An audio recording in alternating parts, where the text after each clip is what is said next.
So on page Ayin Aleph, the second paragraph, what we saw last week was that in order to create what's called Binyan HaMalchus, invite Hashem back into the world on Rosh Hashanah, after his energy has receded from the world, to bring it back in, what's required is the avodah of we down here in this world. We have to invite him in. It's through our avodah, our inviting him, our creating the Dir B'Tachtonim, that he's brought back into the world. And that's why it's a specific time when you have to do this.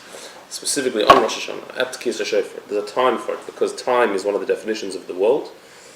And so it's within time that we have to draw Hashem, within a specific time. So in the second paragraph, Mamshich Achikach B'Mamarim.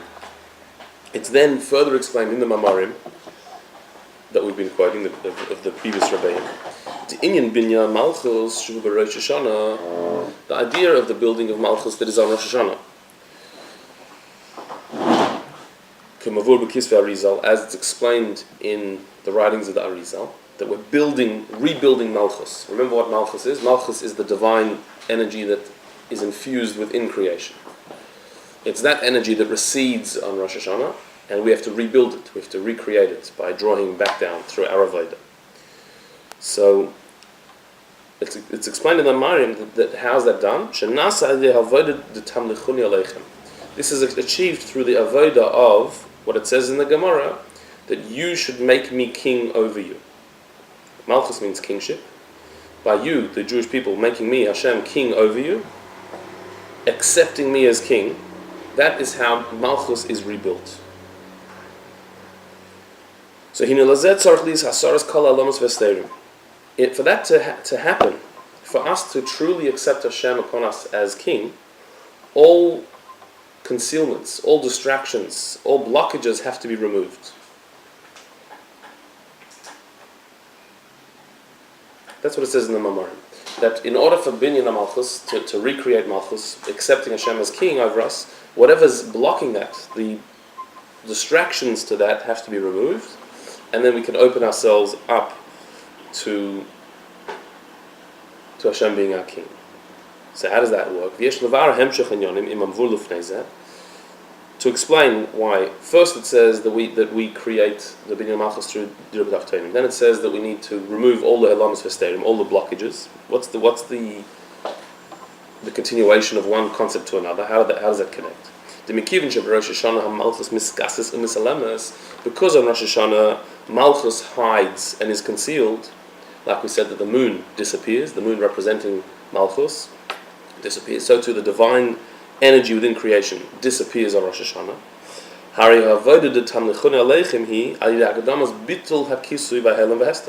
So the avodah of making Hashem king again is through first being mevatel, cancelling, nullifying that concealment. So there is a concealment, something hiding over this Malchus, and our avodah is to take away that concealment, so the Malchus should be revealed again.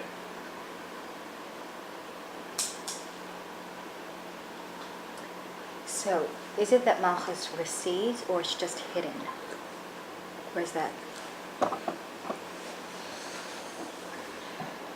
Well, the moon is the mashal. So what happens to the moon? On Rosh Chodesh, it's still there, but its light is not shining. The concealment means that the light of the moon is not shining. So to the light of Malchus is not shining in the world on Rosh Hashanah. It's there. It's not revealed. It's not felt. Hashem's presence is not felt. The world still exists on Rosh Hashanah. So if the divine light is receding from the world, how does it exist? It exists, but it exists because the light is hidden. It's not revealed. It's not felt. It's maintained. Hashem is still there, but it's in a concealed way. And so the way to invite Hashem back is to take away that which conceals the divine light in the world.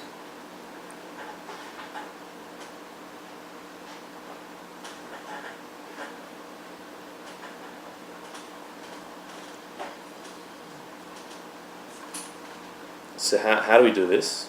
How do you take away the concealment? It means we have to nullify all the things that confuse us, that conceal Hashem in our lives.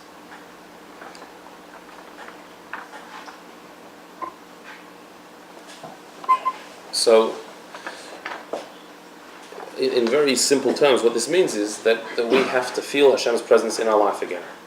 This is what recreates Malchus. This is what invites Hashem back into the world. Us having a conscious feeling of Hashem's presence in our lives. It's totally up. It's dependent on us. It's something that has to come from us. We have to feel it, and that's the whole avodah and the whole meditation of Rosh Hashanah, is sensing Hashem's light in our lives, within ourselves, giving us existence and life and blessing. The concealment of that is the hiddenness of Malchus. Taking away that concealment is rebuilding Malchus. So all the things that are confusing us, that distract us, in the brackets is kol bittul bilbul ha'gruf. And this includes cancelling the confusions that come from the body. That our neshama is aware of Hashem. It's our body that distracts us from an awareness of Hashem. And the Rabbi adds that also that we need health. That those who are unwell need health in order to achieve this as well. Because physical sickness is also concealment over the neshama. When a person is not healthy, so then that is not just a body problem, it's a soul problem. Because if your body is not functioning well, so that will distract your soul, distract you from your soul. Your soul can't function in an unhealthy body. So for us to be able to truly rebuild Malchus, which means taking away all the concealments over the divine reality in the world, we need to be healthy as well.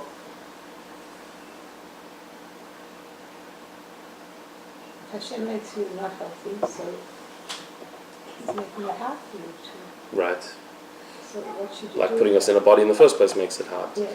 So we have to look after health. But here, I think the Rabbi here is more drawing down a bracha for health. This Maimer is being said on Rosh Hashanah itself. And the Rebbe says that for us to do our avodah, we have to have all of the concealments over our soul, over Hashem, removed. And he puts in brackets, and that includes the concealment of ill health. That's a concealment over neshama, and gets in the way of our avodah. So that has to be removed. So is that the only concealment? That's not the only one. It's just an example. There are concealments that we can work on. And then to some extent health we can work on, but to a great extent the refuah shlema, refuah krova or shlema, that Hashem has to give us. So I believe the Rebbe here is saying a tefillah that we should be healthy.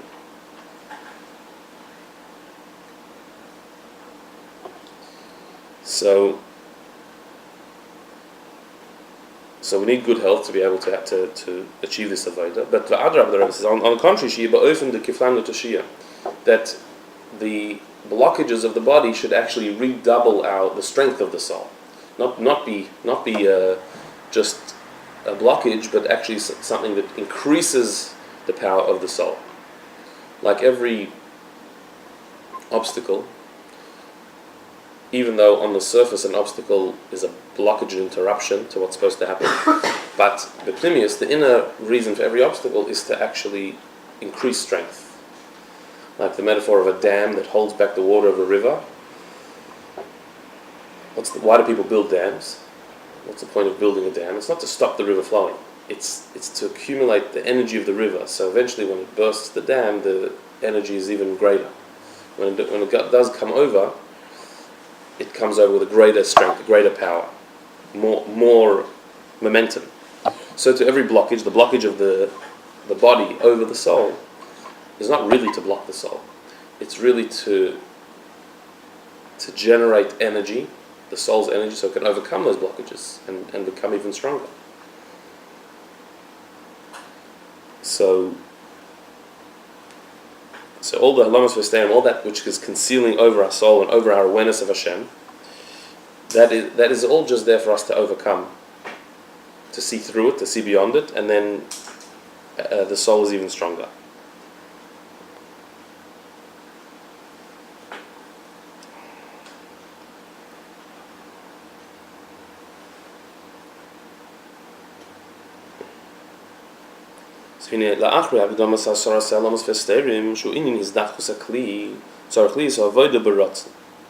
But once you've done that, once you've broken through the concealments, meaning that which the body gets in the way of the soul, there's another step now. Then you have to have avodah baratzon. You have to serve Hashem with free will, with your will.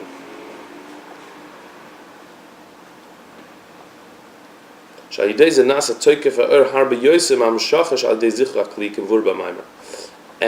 through serving Hashem with ratzon, then the light becomes much more powerful than it was when you had to purify yourself. It has to be willing.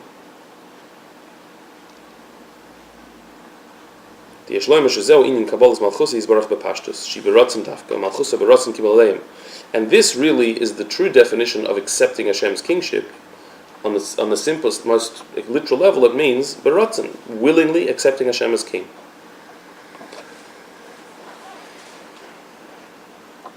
Which means that ultimately breaking yourself and your body in order to connect to your soul, that's not the full picture.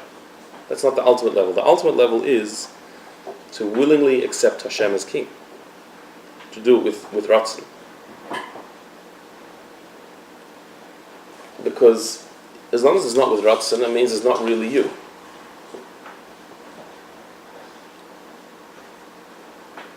And if it's not really you, so then where's the Kabbalas HaMalchus?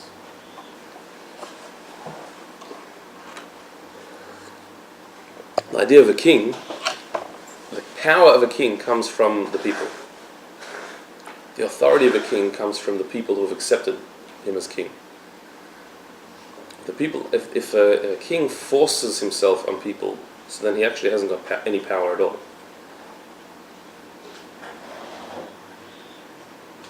He can intimidate. But that's not real power. Real power is when the people accept the king as king, willingly. So, as long as we have to break ourselves to recognize Hashem, it hasn't really What does that mean, to break become yourself? absorbed. Meaning we have to overcome the body and its distractions, all the physical world and its what it offers.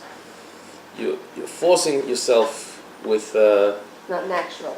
yeah, it's against your will. It's not what you really want, but you know you really should, so you do it.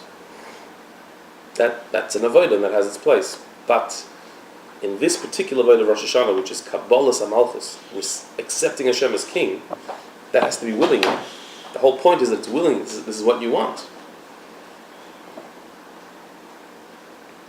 If it's not willing, so then there's no internal relationship. You haven't invited Hashem in. Remember what I said last week, that the whole thing about Diruk Taftonim is that Hashem should be at home in the world as it is, on its terms. Meaning the world should want Hashem. Not that the world should overcome itself to invite Hashem in. The world in its nature should want Hashem. That's what Diruk Taftonim means.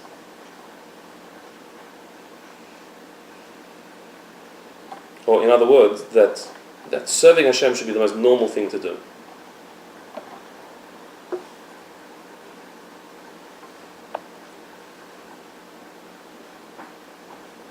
It's not that, there's a great, very big world out there that's very attractive.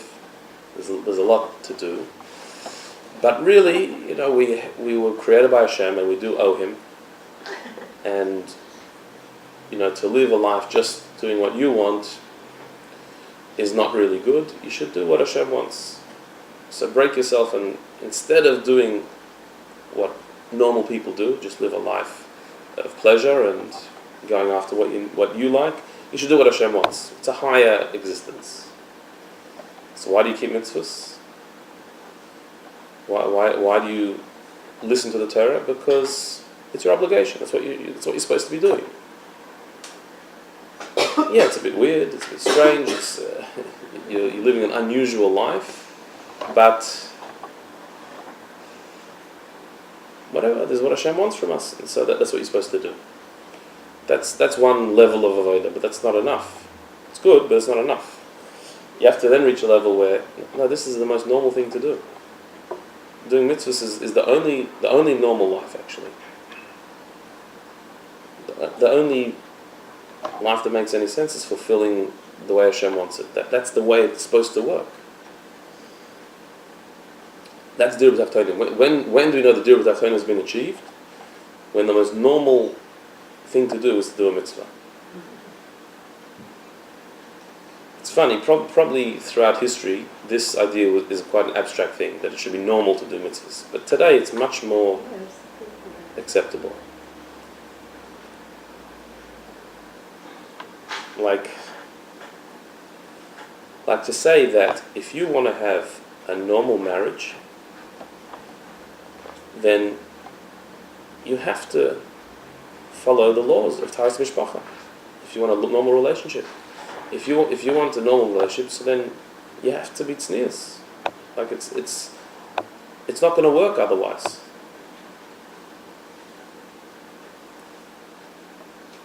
That today more than ever has become like an obvious fact. Like you want to live a normal life, so what the world out there is normal. It's bizarre. It's crazy the way people think today about relationships, what people think marriage is. Like there's no sense to it at all. If you want to make any sense, you have to do the Torah way. But like it doesn't make sense any other way.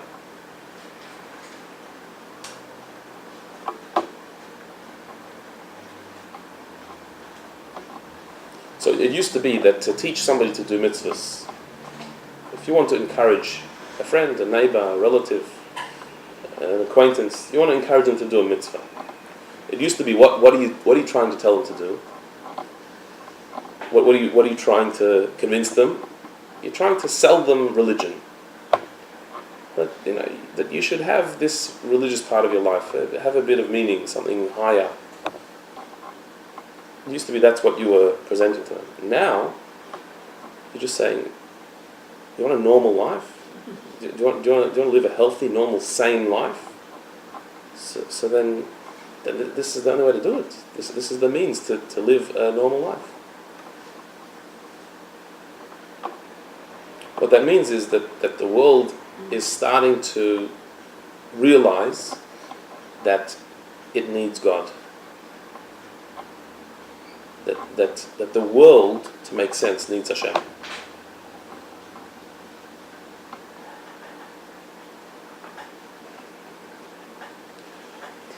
And that's the beginnings of a Dir B'Tachtonim.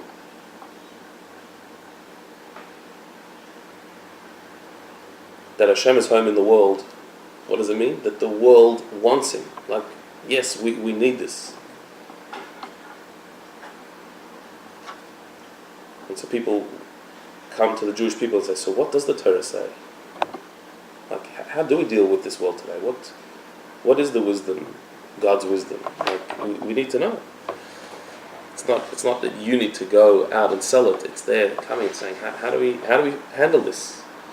Like now, it's a totally normal thing for a secular person who's having issues in their marriage, or problems bringing up their kids, or is just not happy, to go to a rabbi. Totally normal thing to do.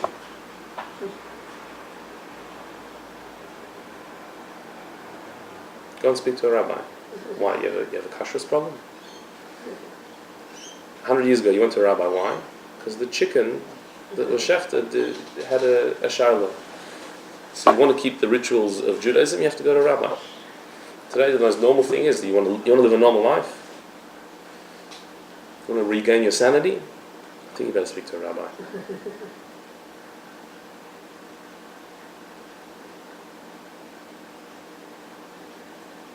So that is the world willingly saying we need Hashem.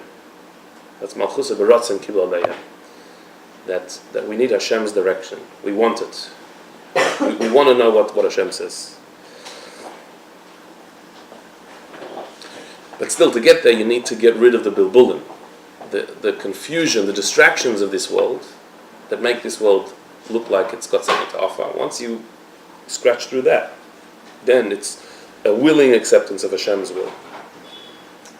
So the distractions are sorrows, or they're like temptations, or both? The tsaras are a part of it, the tsaras of the physical world, but it's also the temptations and the mirage and the all the illusions of this world. The physical world seems like a self-contained, it's got everything you need.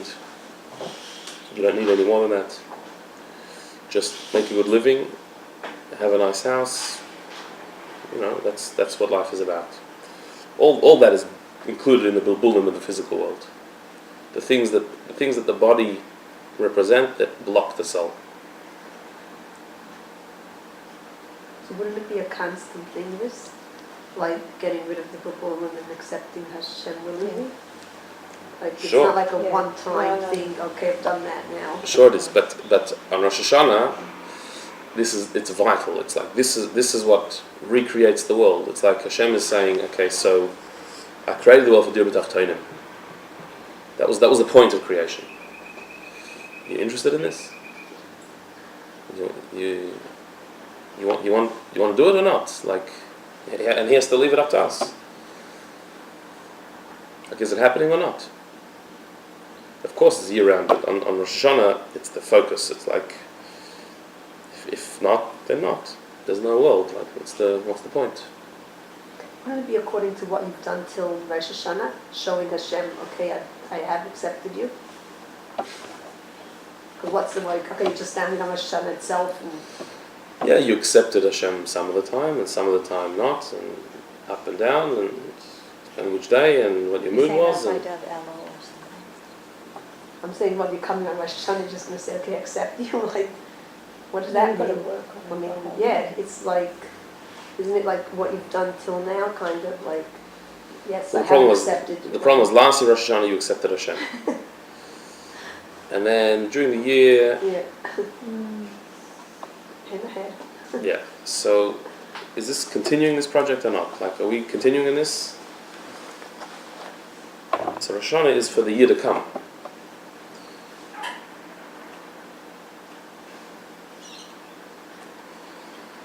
So the only way to draw down Hashem's energy into the world again is that we willingly invite Him, accept Him. We want what He wants.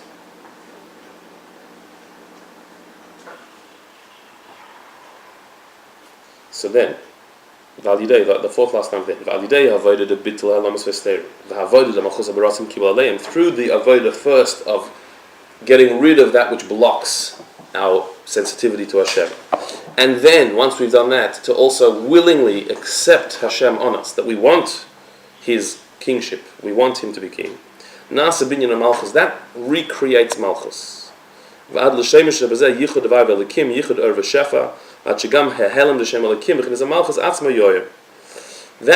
invites Hashem back into the world. That creates a unification of Havaya and Elikim. Yud Kevavke, Hashem as He is above the world, and Elikim, Hashem as He is in the world. Yichud v'Shefa, the light of Hashem that is beyond, with the Shefa, the divine energy that's within. To the point where even the hiddenness, the concealment of the name Elikim, which represents Malchus, that itself shines. That the concealment itself, we realize, is not a concealment. That the hiddenness of Hashem is not really a hiddenness, that was all for the sake of revelation. Like I said earlier, that the blockage is only for the sake of more energy. The Masha Malchus Nivdis B'chinas, page B'chinas Partzuf, the Maila B'chinas Partzuf, the Malchus, Alon Kudeshaba, She B'chinas Gilui Ur, K'mavur B'hemshech Sham Barucha. And that means that Malchus is revealed not just as one singular sphera, but as a partzuf, as a whole system of spheres. Like it says in Kabbalah that each sphera is actually made up of all the other spheres and has a whole body to it. it's not just a singular light, and that's how Malchus is revealed on Rosh Hashanah, as it's explained in the Mamarim that he quoted earlier from the Frierdiker Rebbe at length, which we don't have to go into now. So the avodah of Rosh Hashanah is first getting rid of the helamas v'sterim, the concealments, then willingly accepting Hashem upon us, and when we do that, we invite Malchus back down, and then we realize that all the helamas v'sterim, the concealments, are not really concealments; they were all for the sake of a new revelation, and that is revealed.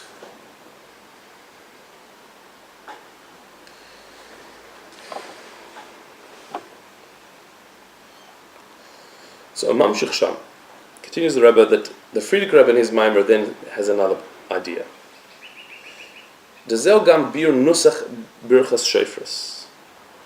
This, what we just said, will explain the bracha that's made on the shofar. There's three sections in Musaf on Rosh Hashanah. There's three sections: Malchus, Zechronus, and Shofros. There's a section where we say verses of Malchus, declaring Hashem as king. Then there's a section where we say psukim about the power of the shofar.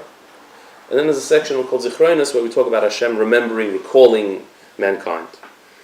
In that middle one, each one is a bunch of psukim which ends with a bracha, Baruch Atah Hashem.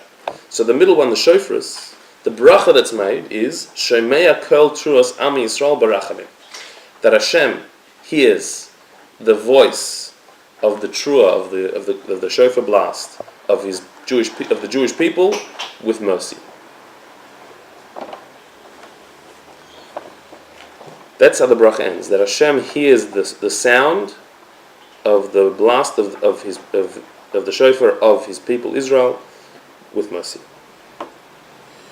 And we specifically mentioned that the truas Am Yisrael.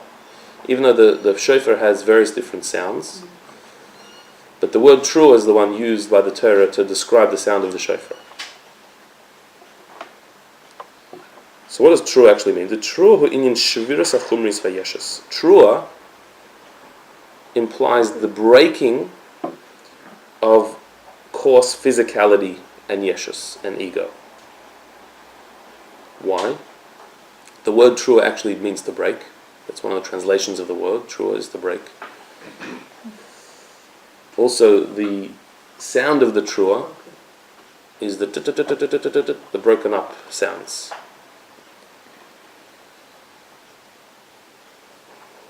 So the power of trua is the power of breaking, of shattering our lowly physicality, our yeshus, our ego.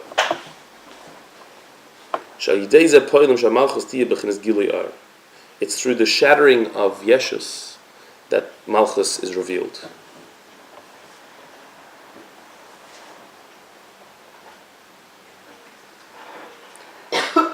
As long as we're stuck in ourselves, in our yeshus, so then there can be no revelation of light.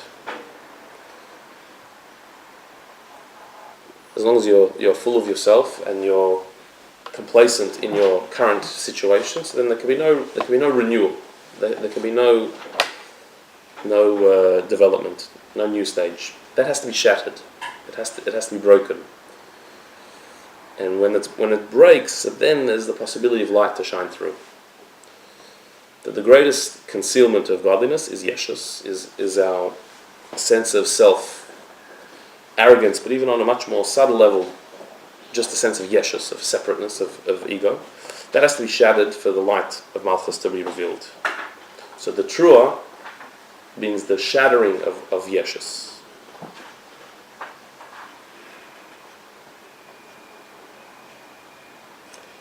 So the Rebbe explains an interesting thing. So therefore, it's interesting when Rosh Hashanah falls on Shabbos, like the first day of Rosh Hashanah in the year that this Maimon was said in Tavshin Mem Zayin. When Rosh Hashanah is on Shabbos, Ein Tokem, you don't blow the shofar. Why? Why is the shofar not blown on Shabbos? Because on Shabbos, the avodah of Shabbos is not in a way of breakage, of shattering, and of bringing out holiness from the profane. That's not the avodah of Shabbos. To take the negative, shatter it, and bring out the positive.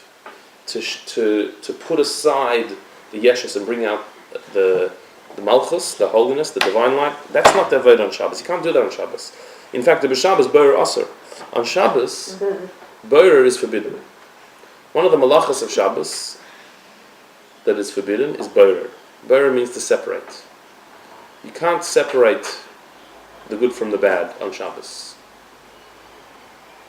I thought you could extract the good from the bad. For immediate use. You can take the good, but you can't remove the bad. You can't sort. You can take what you want, but you can't burn. You can't separate out. Separate means to define, to put this one in that pile, that in that pile. That you can't do. Take what you want, but don't deal with the negative. Don't get rid of the negative.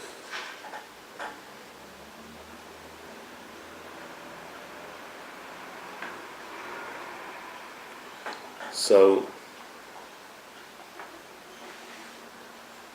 I remember once asking, there's a very holy man in Yerushalayim, Moshe Weber. He was a chassid of the Friedrich Rebbe and of the Rebbe. I believe it was said about him he's a Beinani. So I used to sometimes visit him in Yerushalayim. And I remember once on Shabbos we were discussing about learning Gemara on Shabbos. And he was saying that you should learn Gemara on Shabbos is a very good thing. So I asked him that there's a thing that says that learning Gemara is a type of birur. When you learn Gemara, there's questions and answers, there's opinions rejected and put forth, and it's a type of borer. It's separating the holy from the profane, the correct from the incorrect. It's a type of borer, and borer on Shabbos isn't that allowed? So he laughed. He said, "No, this borer is fine. You could just don't worry about it."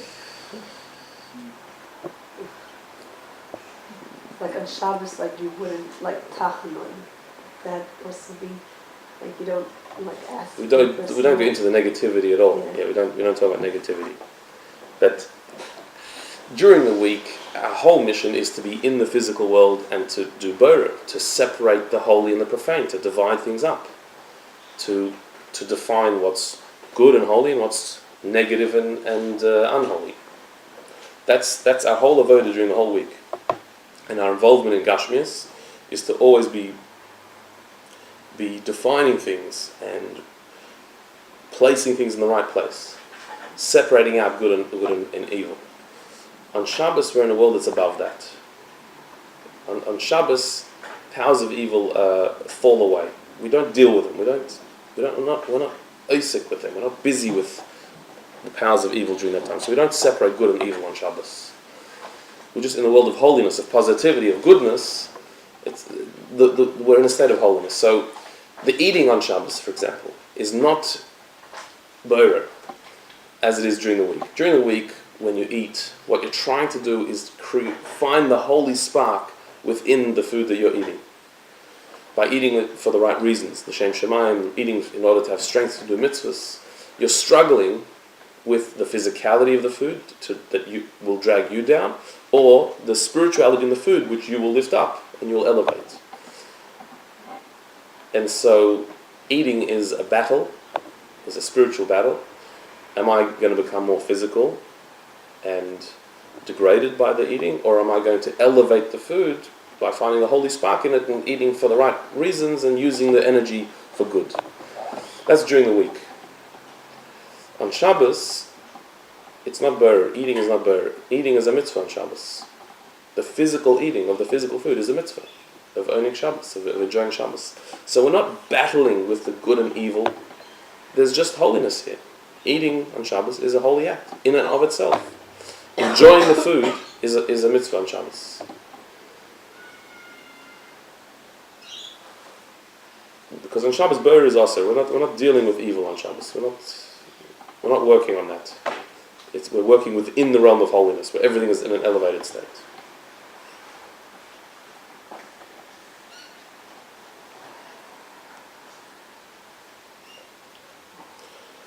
So therefore, you don't blow the shofar on Shabbos because blowing the shofar is breaking Gashmis in order to extract the Ruchnis. It's making a crack in the physical blockage over the soul, so Malchus can be revealed. The light of Hashem can be revealed in the world. That's Boyer. That's separating good and evil. We don't do that on Shabbos. So we don't blow the shofar on Shabbos. I'm just a bit confused. The shofar is breaking the Gashmias. But we said that we're not meant to break it. It has to be the ratzon. The first step has to be to get rid of the halamas hysterium, the concealment that Gashmias makes over Ruchnis. To do that, you need to shatter the Gashmias. Once you've shattered it, so then that allows the light to shine through and you can do it baratzon. So the first step is shvira, is breaking Gashmias. Once you've broken it, once you've loosened it, so then you can wipe it away and then the ratzon can come through.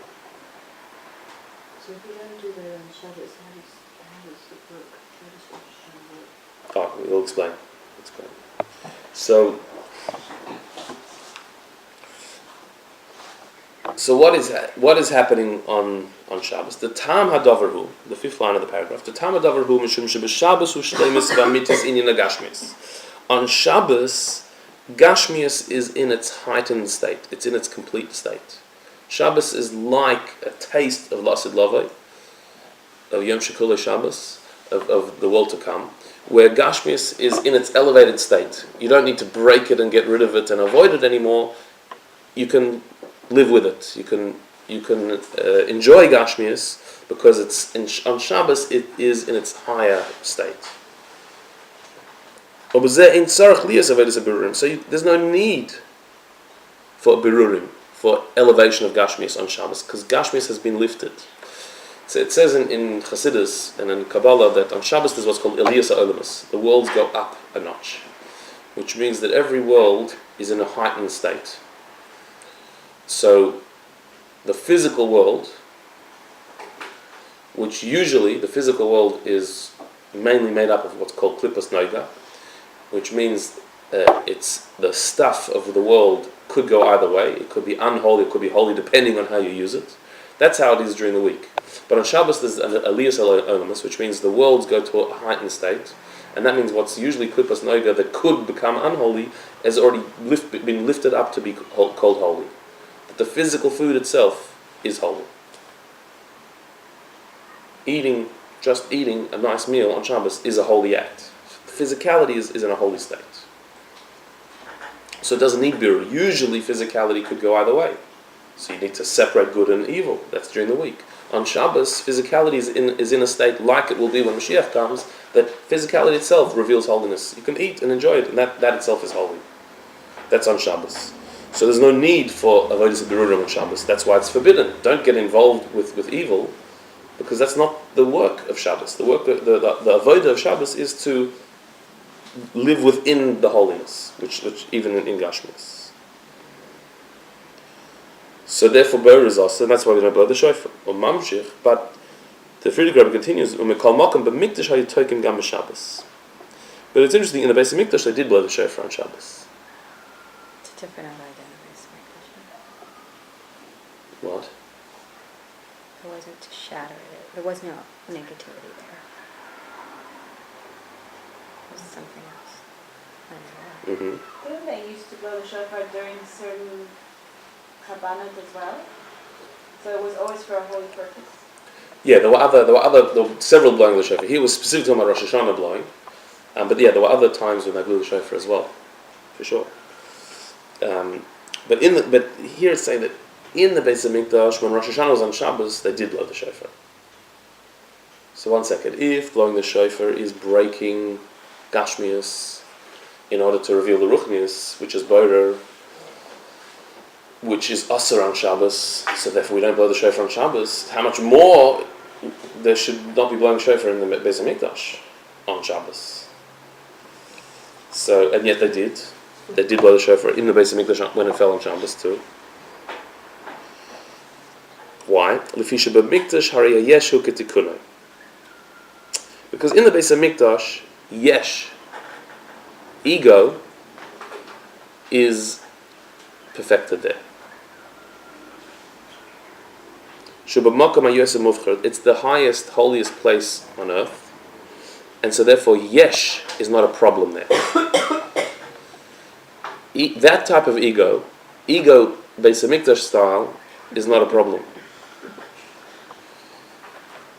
Meaning the physical world is right there. Is okay, is as it's supposed to be. So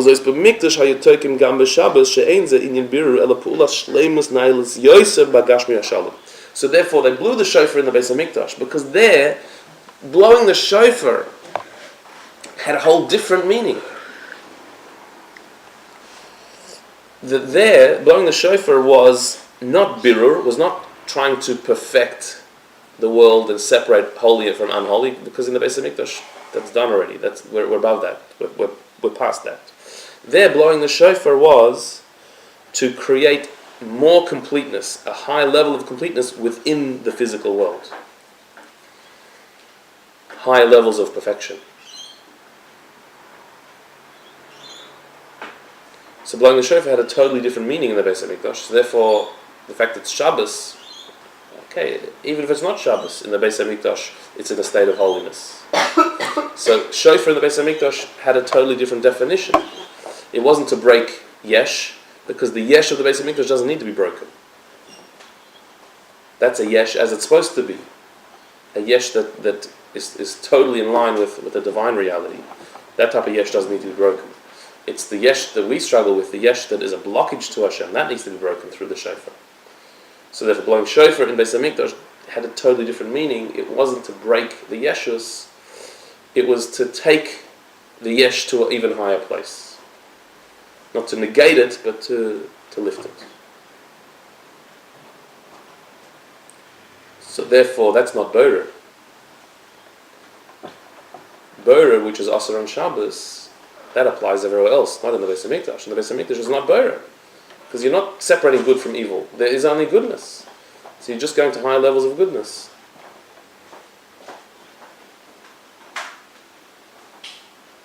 So Borer was not a problem there.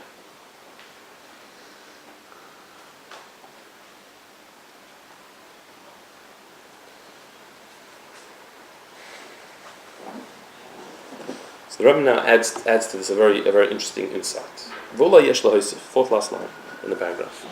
V'ula yesh lahoisif was there. Maybe we could add another insight into this. Al pi ha'yudua. It's well known what it says in the Gemara. The Bekodesh HaKadoshim Makom Aron Eina Min HaMidah. In the Holy of Holies, the Kodesh HaKadoshim in the Beis HaMikdash, the Ark, the place that the Ark occupied in the Holy of Holies did not take up space. What does that mean?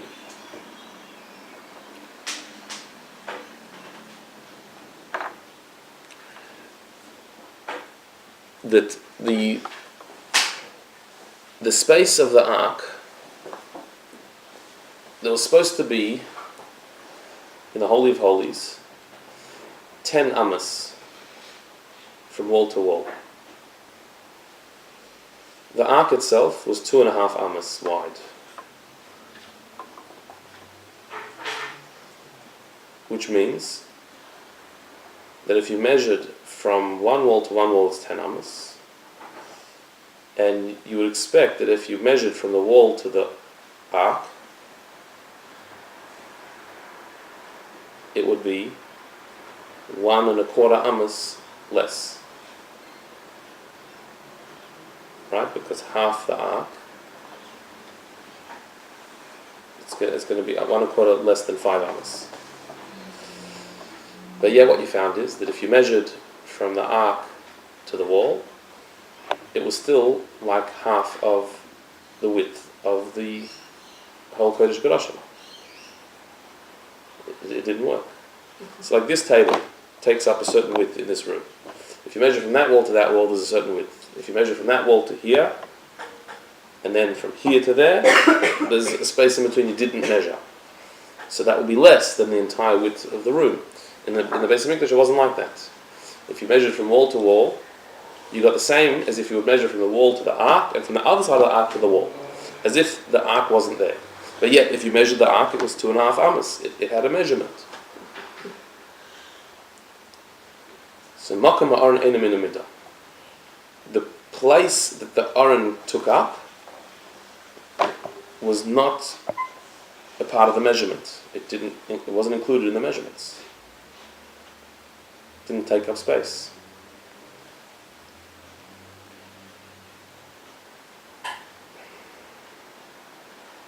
So what does this mean?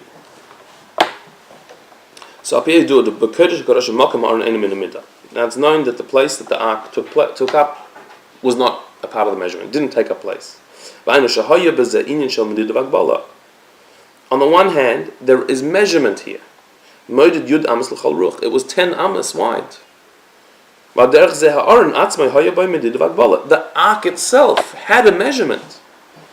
It was 2.5 amas wide, 2.5 amas long, and 2.5 amas tall. It had to be measured. If you could measure the ark, it had a measurement. But at the same time, it did not take up space. There is making an important point here. This is an unusual miracle, this one.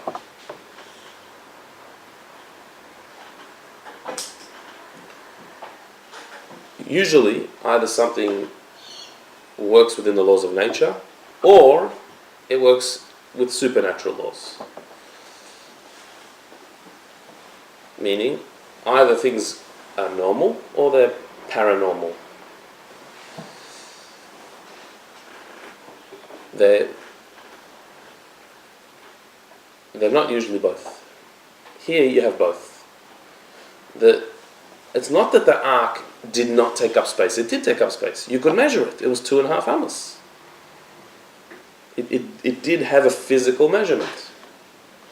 It wasn't invisible or intangible. It was a physical thing that did take up space. And yet, when you measured the space that it took up, it didn't take up space.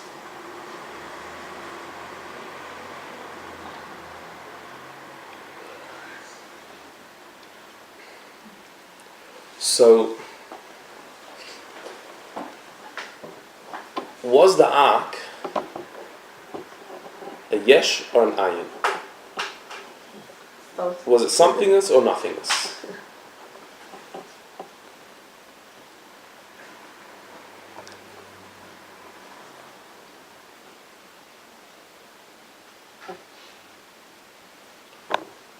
It was a yesh. Definitely was a yesh because it took up 2.5 amas. It was measured. It was limited. It was finite. It wasn't an infinite thing. The ark didn't go on forever. It had 2.5 amas width and height and length. That's what it was. It was very defined and limited. And yet, that yesh didn't take up space in the Kodesh HaKodashim. It didn't get in the way. The 10 amas from one wall to another remained, even with the ark in the middle of it. So the ark had substance, it had yeshus, but that yeshus just wasn't in the way. And also in the Beis Hamikdash, when the people themselves were bowing down to Hashem, as crowded as it ever was, there was always enough room for everyone. Right. So even the people who were there were yesh and not yesh Right. on some level, because there was ample room Correct. for everyone. Mm-hmm. Yeah. So you were there.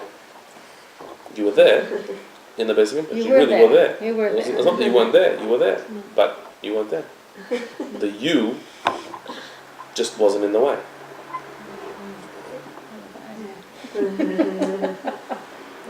So this is different. This is different from Bittul Hayesh. Bittul Hayesh means that I put myself aside. I make myself invisible. I don't let myself get in the way. That's fine, but that means you're out of the way. You're gone. Like there's no you. this is where the yesh itself is there. It just doesn't take up space. The yesh is not a contradiction to something else. When do you have to put yourself aside? When the self is a yeshus, that's a metzius that's in the way. So you have to get out of the way. But when your yesh is not made up of that stuff, it's not made up of metzius that gets in the way, so then you don't have to leave. Your being there is not in the way. Because your being is not a self-contained or self-absorbed being. So in the Beis HaMikdash, that was the reality of Yesh. Yesh in the Beis HaMikdash was not in the way. That's how you could have a physical space called the Beis HaMikdash, with physical limitations and measurements and made out of physical material, and Hashem could be revealed in that place. How could the infinite, endless, divine light be revealed in a finite physical place? Because what type of physical place are we talking about? We're talking about a physical place that is not a yeshus, meaning its yesh is not a contradiction to something else. It's completely transparent, and it's aligned with Hashem. So therefore, infinity can be certainly revealed in finiteness. Otherwise, it's not infinite. The finiteness of the Beis HaMikdash was the finiteness that reveals that the infinite is so infinite, it can be even in the finite. That type of finiteness, that type of yeshus, that's not a problem. That's not a contradiction to Elokus. So can there be someone now that is that type of yeshus? Or that has that type of yeshus? Tzaddik is that way.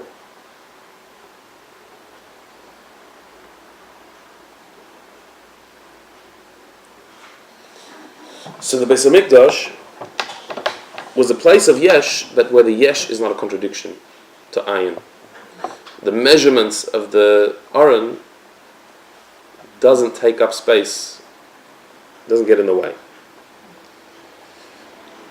And this is all because Mishum Shayesh hu k'tikunai, because in the Beis HaMikdash, yesh, physicality was at its peak, at its highest level, where it's supposed to be, in its ideal state.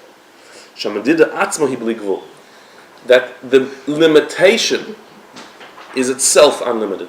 The finite measurement, which is yeshus, which is physicality, is not limited to itself, is not stuck in itself. So therefore blowing the shofar in the Beis HaMikdash on Shabbos is fine. Because usually blowing the shofar is to break yesh. In the Beis HaMikdash, the yesh doesn't need breaking. So blowing shofar in the Beis HaMikdash anyway, even when it wasn't Shabbos, was nothing to do with breaking the yeshus. The yeshus is fine in the Beis HaMikdash. There it was to go to a higher level of holiness. Not to break evil, there's no evil there. Not to break yeshus, because the yeshus is not a problem. It's to go to a higher level. So to do that on Shabbos is fine, because it's not burr. You're not dealing with good and evil, with two different things that you're separating from. You're going from good to better. That's not burr. So they blew the shofar in the Beis HaMikdash. Okay, let's stop there.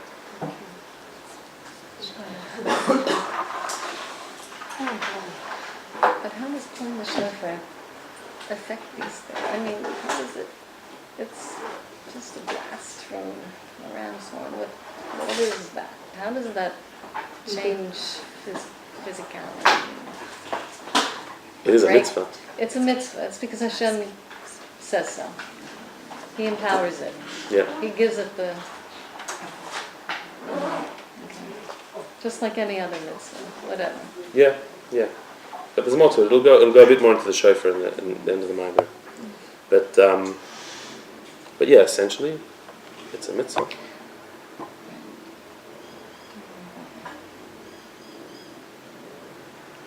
And the word tekiah is the first sound, right? Is that from the word planted? That's one of them. Tekoa? Yeah, that's one of them.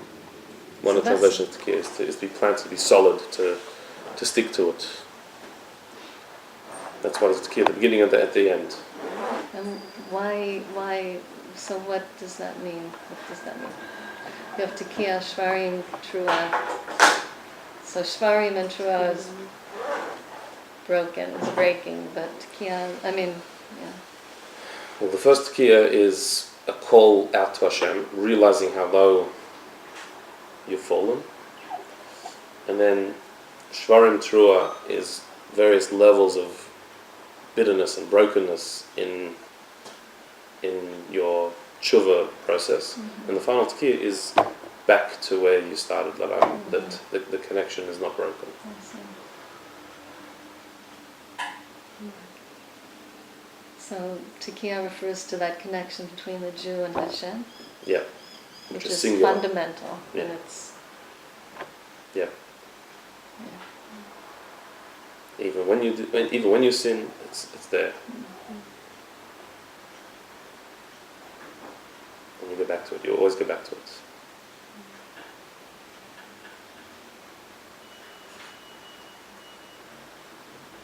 So the word shvarim, does that come with like shvira sakalim, like the idea? Or breaking, yeah.